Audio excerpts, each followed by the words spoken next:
that I've started making documentaries now.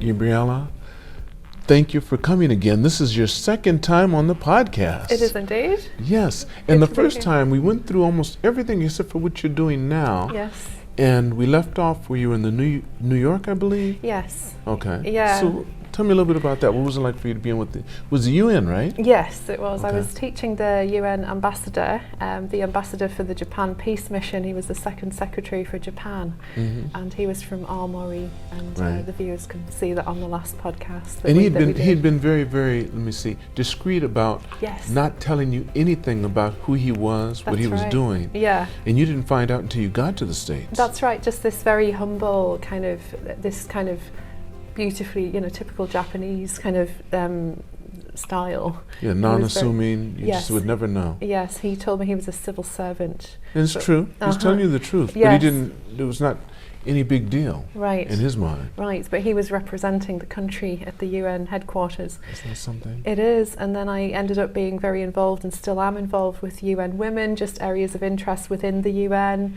kind of environmental issues, all of these things that I'm really passionate about, and I'm still active in the UN today, so it's had a great impact on my life. The one that's located in Aoyama? Yes. Where they have the market, the weekend market every time in front of it? That's right, and also the UN University, I'm very active there. Right. Is that also in the same location? It's in Shibuya, so it's a slightly different location. Where in Shibuya? It's close by on, the main street. Okay. 246. It was over there. Okay, but it's in Shibuya because I know the UN building, the building the UN uses. Yes. It used to be. It's right next to the Children's Castle, which is being closed down. Okay. Yeah, it's been closed for a long time. I'm from a small village, so Tokyo is still enormous to me, even after 11 years. Yeah. So what are you doing now outside of that? Gosh, well, I work at a university, and then I do a lot of other stuff as well. Right. Yeah. Going back to 2017, 2018, the year afterwards was quite a big year, as was 2019. But yeah, why I wanted to come back on the show today was to talk a little bit about music. Okay, tell me about music. What do you do in music? So I've been music and what else? And diving. Those are the two things that I wanted to tell you about. That you're really involved in right now? Yes. Okay, so how are you involved in music? Well, my dad was a musician, a composer, as you know. He wrote over 2,000. That's right. That's right. And it's a legacy that I am continuing for him, and he wanted me to continue, and I promised I would continue for him. But the way that you don't play acoustic guitar, do you? I do now. You do now, because that's what he did, right? Yes, that's right. And before I was just doing vocals, and now I'm doing more and more acoustic. And I really feel his spirit, quite literally, has given me that drive, and that it's quite bizarre. It's come quite naturally to me now, whereas before, just as a little girl, he used to teach me. I thought I'd forgotten everything, but it's come back to me in just inexplicable ways. It's quite magical. I can believe that. I'm very spiritual that way. So you start wearing boots and spurs and stuff now? Because he was a country and western writer. Yes, and a very diverse music and never collection. went to the States, as I remember correctly. That's you told me he had never been to the States. That's right. But he was published in America, that's where he had the most success. Right. And what's his first name? Ronald White. Ronald White. Yes. Okay. And his father was called Ronald as well, so he was Ronald Jr. and people knew him as Ron. Right. Ron, the songwriter in the Northeast. Country and western. So he would have been very famous in Nashville. Oh yes, and a friend of Willie Nelson, actually, a gentleman called Stu Stevens, was performing his tracks in concerts. Okay. But my father was kind of the behind the scenes guy, composers as they are. So yeah, I've been taking up more and more acoustic music. Excuse me, I was singing yesterday. No worry. You were singing? I was singing yesterday. Country western? No, I was actually doing an acoustic reggae track yesterday. I do a lot of recordings now. Okay. So yeah, it's really kind of accelerated in the last few years. It was funny how I ended up being on stage in Japan, and here's why. I'm a big Beatles fan. I have a very diverse music taste. But in 2018, I was at a gig, a Beatles cover gig, and the cover bands here are just fantastic. They dedicate their lives to... Was this a Japanese band? Yes, just honing the craft of a musician that they revere. And I was watching this band and I was just overjoyed to be there and watching, you know, the Japanese take on the Beatles. And we were asked to write down these songs, and I thought they were song requests for the band to play. What it was, in fact, was a request to sing a Beatles song, and I didn't know. The next thing I knew, I was being called to the stage to sing, and I wasn't kind of prepared. And I love to do vocals, but it just hadn't crossed my mind to do them in Japan. So I was called to the stage and people were clapping, but because it was in Japanese, my listening isn't always all that great. So I didn't understand what was going on, and everyone was going, you know, dozo. And I was like, oh my goodness, I'm going to sing with the band. This is what that is. And I just thought, well, I've got to give it my best shot. And I just took to it, and they kept inviting me back. And the next thing I know, I'm kind of singing across all these different venues, getting invitations. Ooh, are they paying you to do this? Sometimes. Not always, but sometimes, yes. I did have some paid gigs. That's right. So they'd say, please come to this place, come to this karaoke bar. It was a different place each time. Not karaoke bar, like live houses, basically. Oh, live houses, yes, okay. Yeah. So just different genres. And throughout Tokyo? Throughout Tokyo, from Akasaka to Ebisu, you know, the business hub areas. Right. But I just really took to it, and then I've taken that to Okinawa, because since 2020 I've been travelling to Okinawa. It was like a go-to campaign trip, and I just fell in love with the islands, and I started doing gigs there. So I'm very, very versatile, and I do something called the forest sessions with acoustic musicians sometimes. What are those? Where we record music videos in the outdoors, typically in a forest. Oh, so forest session. Okay, yes, I call them the forest sessions. Right, okay. And I just sing in the outdoors, and you know, I couldn't be happier to do so. Do you have a lot of butterflies around you when you're doing this? Sometimes, absolutely, yeah, literally. Because I remember also you're very fond of butterflies. That's right. You have a good memory. Favorite, yeah. Yes. So it's just amazing how that journey has taken off, really, and it's just evolving. And I'm excited for the future. My goodness. Okay, so from that, how'd you get into diving? I was on, the island of Miyakojima. Oh, yeah, I've been there many times. Yeah. And you can see the Milky Way from the island at night. You can see it from places in Chiba. Nice. If you go to a certain area out there by Tateyama, at night, you can get along the coast because they have very little surface light, and you can see the Milky Way. Wow. There's a couple of places you can do that, but in the city it's it's almost impossible unless you're using a telescope. Yeah, and I'm from a place in the UK where there was a famous astronomer called Reverend Espin, and my great-grandparents knew him, and he's actually got a crater on the moon named after him. So I've always been into stargazing because it reminds me of home, I guess. Yes. Hawaii's the best place for that, though. They say that. Yeah. That's true. That's why they have the one observatory there. Yes, you feel like you're floating in space. Right. But Miyakojima wasn't far off. Okay. And anyways, I met a lovely family there. I think they're from Himeji in Osaka. They had 2 lovely children, teenage kids, and they were very excited to be chatting in English with me. And they had a kind of a holiday home there. I was invited to a barbecue. I was a solo traveller at the time, and they said, we love scuba diving, you know, what do you like to do, kind of thing. I said, well, I'm doing music out here, that kind of thing, some snorkeling. I said, scuba diving? I said, that must be quite intense, like difficult to master. And the kids were like, you should get your license, Gabriella, we'll take you, we'll go on trips, that kind of thing. So I said, I'm not sure I can do it, because I was never a confident swimmer in school or anything like that. I love the water. My zodiac's a water sign, I'm a Cancerian. But I do love the water, I love being by the water. But in the water, snorkeling was as far as I thought I was going to take it. But they kind of planted the seed for me. And for about 3 months, I couldn't stop thinking about scuba diving. I don't know what it was. I was so curious about the ocean and going a bit deeper.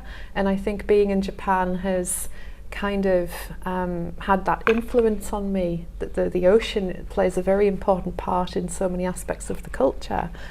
So I decided to start making some phone calls to scuba diving schools. I called about 6 schools, and something wasn't aligning with the instructors, with the schools, and I wanted an English-speaking instructor so that I could really understand absolutely everything, especially it's a dangerous sport.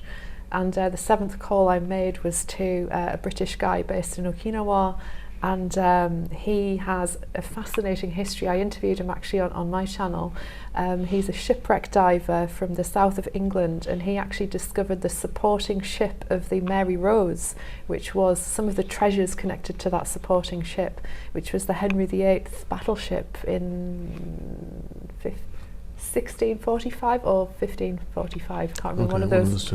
Yes, okay. But going back to Henry VIII, whenever, it would have been 1545, I believe. Yeah, and what was really funny as well was that the date that the ship sank was the 19th of July, my dad's birthday. So that was kind of a weird moment where I thought, oh, that's quite strange. No, but you had met him, of course, now.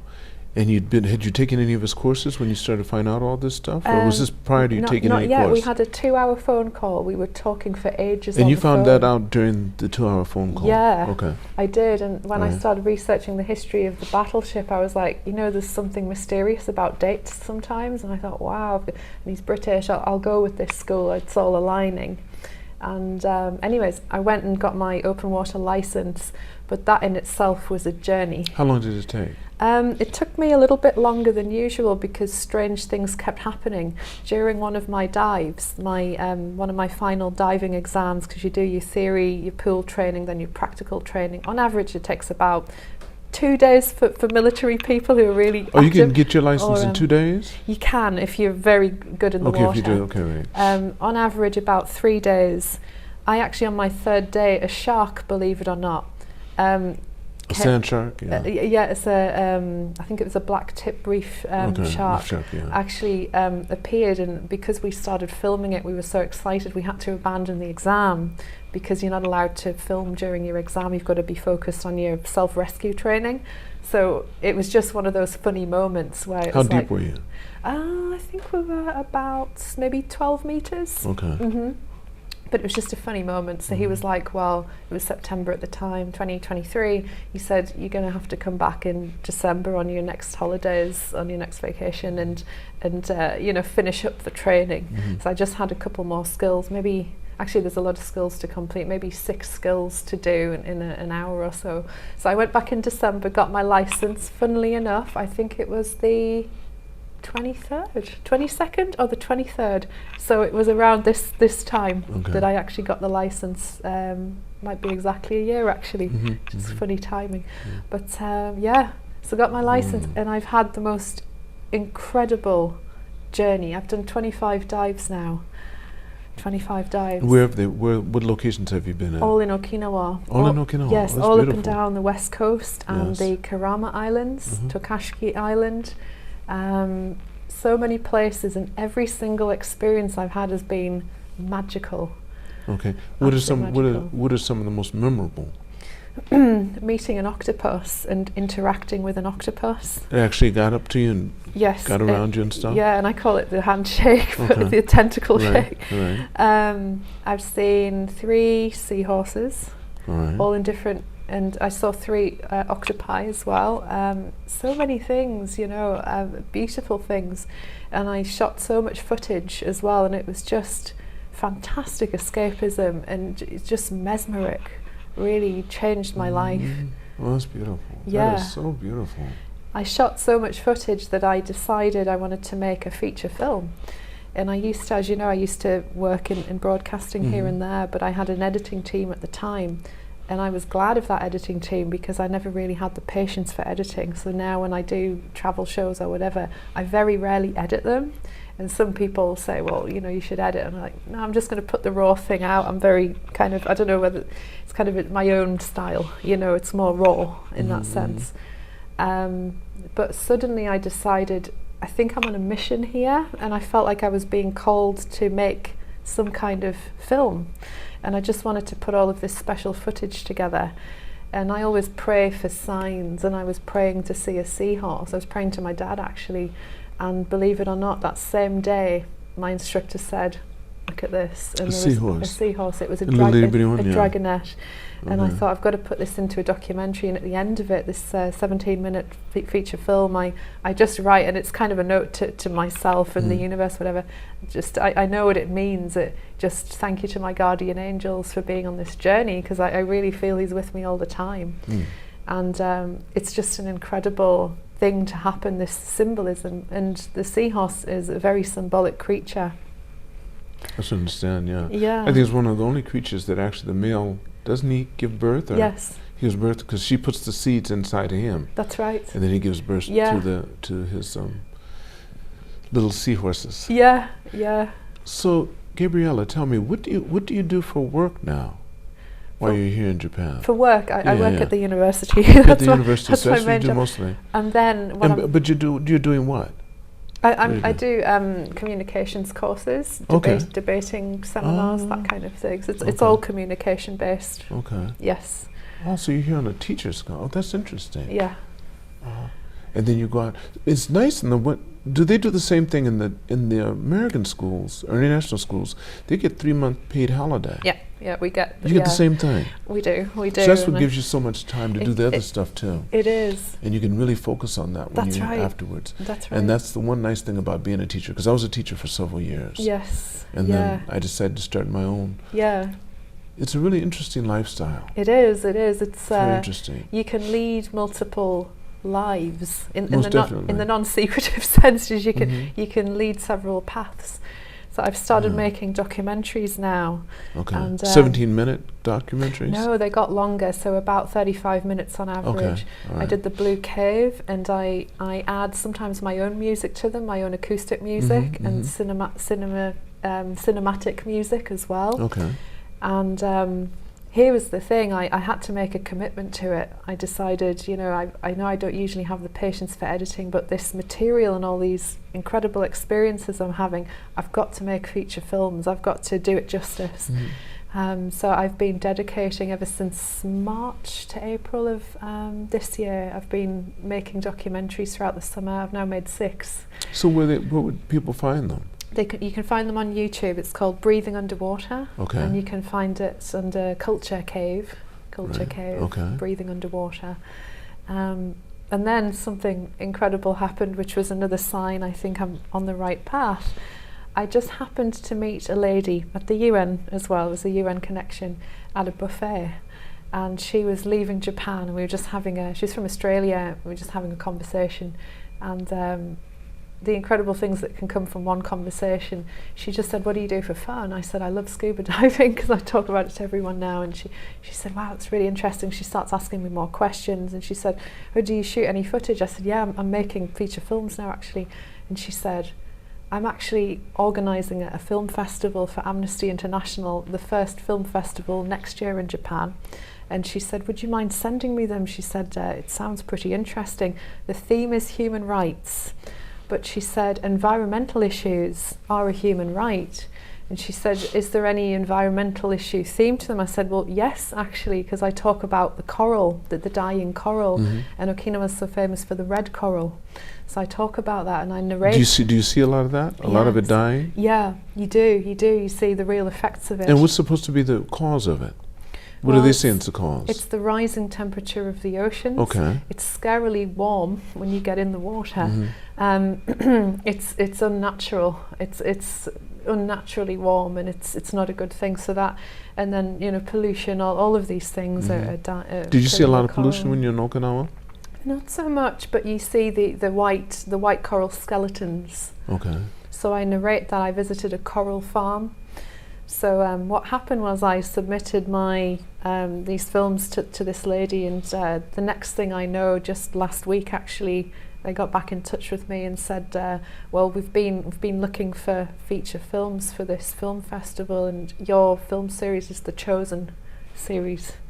And they said we loved all of them, and we were having trouble deciding which one to feature. So pick whichever one you want. We're happy to feature any of them.